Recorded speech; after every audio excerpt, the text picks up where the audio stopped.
Hey guys, Yips here, coming with another video, and this one's going to be about Warlock single target in Tomb of Sargeras.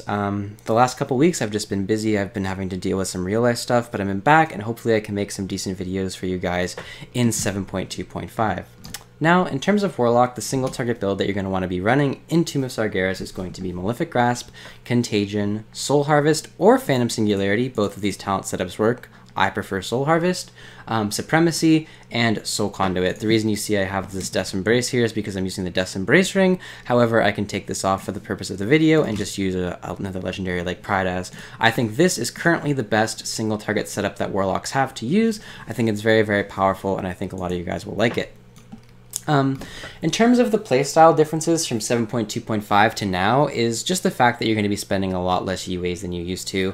Your shard gen is now dependent on Soul Conduit, and if you have any shard generating legendaries, such as the belt or the helmet from those, but generally speaking, now compared to before, you generate a lot less shards than you used to. And what this means is you just have to be a lot more careful about the way that you spend shards, as well as utilizing your reap properly in the right situations. Okay, so let's talk about the single target damage opener. The opener is fairly simple. All it has to do is with your reap, your soul harvest, and your dots. So the way I like to do my opener, apply my agony, corruption, UA twice, soul harvest, reap, and drain. Okay, very, very simple opener. Often you'll start with 3 stacks of reap instead of just 1 on the opener, so you'll have a little bit of a longer duration.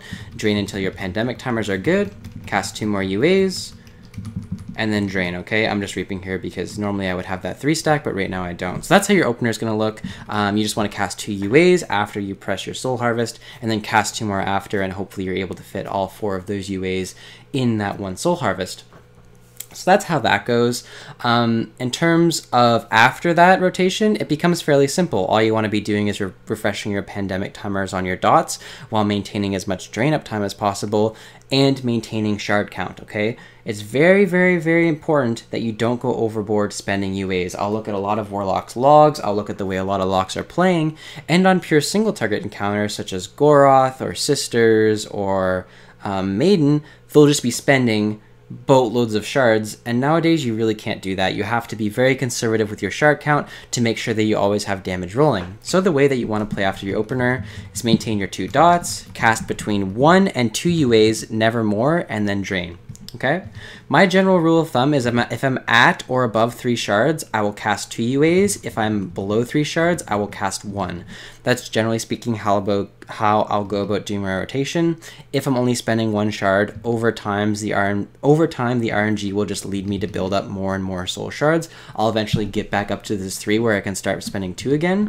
But compared to Nighthold, you never want to spend more than 2 for the most part. There's very few scenarios on a single target boss encounter that I'll end up spending more than 2 UAs, and if I am, it's usually because I'm at 5 shards and I'm soul conduit proccing, okay? So see here, I get myself up to 4 shards, I'll go ahead and cast 2 UAs, get back down to 3, and then drain these, and that's generally the rule of thumb of how you want to be playing. Your shard count should kind of look like a flat line in terms of how much you have over the fight. You should always be trying to hover around 3 shards for the duration of the single target encounter, and then in the last, 30 seconds try to drop down to 0 to get the rest of that resource in, okay? So that's how you want to be playing in terms of your shard usage. The next thing that's important to talk about is your reap usage. So we've talked about how to deal damage in the opener, your shard usage. Now I want to talk about reap usage. So reap is more valuable than ever before because you're being so lenient with your UAs, and because your damage outside of casting UAs is very low. Your reap usage is very important. Okay, you never want to reap when you're below 3 shards. Generally speaking, if you have 2 soul shards and you cast UAs in your reap, generally speaking, that's a bad thing because you don't have any resources to back it up. Okay, so I'm just going to quickly use this reap and take it off so I can show you what I mean. So let's say I'm attacking the boss and, I'm generating reap over the course of the fight. And let me just get my shard count down a little bit here so I can show you an example of what I'm talking about. So I'm attacking the boss. I'm just waiting for myself to get a reap right now. So we'll just go about the single target. So here's a reap, okay? So I'm attacking the boss and, oh, look, I have a reap. Okay, my shard count's kind of low. I only have 1 reap, but, let's just cast 2 UAs and use it. That's not a good use of reap. That's not a good use of reap because it doesn't cover both of your UAs entirely. You only used 1 stack, so you don't get benefit of multiple cycles with that reap. And your shard count's low now, so if you get more reap, you're kind of just on low shards and can't really do anything with that more reap either.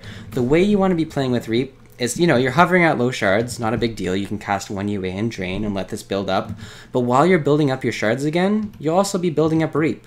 Okay, so by the time that you get to a comfortable amount of soul shards, you'll have all of this Reap where you can use for multiple cycles of 2 UAs and get that benefit of that Reap. So let me just sit here for a second and build up my shards before I build up too much Reap so I can show you what I mean. So I'm not going to cast any UAs here. I'm just going to wait for my shard count to go up. So compared to the 7.2 playstyle, nowadays I tend to bank my Reap a lot more often than I used to for big damage windows. I tend to save my Reap compared to just using it whenever I can. I tend to save it from when I'm at higher shard count because I know my shard gen is a lot more RNG than it used to. But for here, for example, right, I've built my shard count back up to 4. I'm going to go ahead and cast a couple UAs here, and now I will use my Reap with this, okay? So I'll get down to 4 shards, I'll use my Reap. I now have 30 seconds of Reap, and I have 4 shards in the bank. What this allows me to do is I can get a lot of UAs in under this Reap and not worry about it falling. And you see this extra Reap here? I won't use it. I'll save it for later. So now I have this huge burst window of where I have this huge stack of Reap, and I'm able to use all of my shards with it, and this allows me to get really big damage over the course of a period of time, okay? Now you say, here, why are you casting more UAs? That's just because I was proccing at high amounts of soul shards. You see here, now I'm down to my Reap duration just ended. I maintained really good UA uptime during that Reap. Now I have 4 more stacks I can deal with, and I'm at high shards, and that's kind of how you want the rotation to feel. You want to feel like you have a good amount of shard count to work with. You want to feel like you're generating Reap for these huge extended duration of windows, and then you can use that Reap to deal more damage, okay? Now, that's how I play on single target. It tends to work out pretty well, so a lot of the times, for example, on Sisters of the Moon, you'll see what I'll be doing is I will be generating Reap into phase 2. So for the entirety of phase 1, I won't use any Reap, and then in phase 2, when the owl spawns and I'm doing 2 target dot cleave, that's when I'll have, you know, 9-10 stacks of Reap built up, and I'm able to use all my UAs there, okay? Another time you really want to be saving your Reap is to save for Soul Harvest. So say I was attacking the boss, and there's 30 seconds left on my Soul Harvest, and I have no Reap, I would say, okay, now it's time for me to save my Reap, save my shards, be a little bit less, I don't know what the word for is, but just be a little less greedy in terms of how many you're spending. Save it up so that when your Soul Harvest does come off cooldown, you have these resources to spend and you don't feel like you're losing damage, okay? So that's how you want to play as a Warlock on single target now. It's a lot more reserved than you used to be. Only ever spend 2 UAs. If you're proccing a lot in terms of soul shards, you can spend more, but for the most part, you want to be hovering around that 3 shard mark. So when you do generate a lot of Reap, or you generate a lot of, or you have, you know, cooldowns coming up, you have it to spend so you can deal more damage. Hopefully you guys like this video, and I will see you guys later.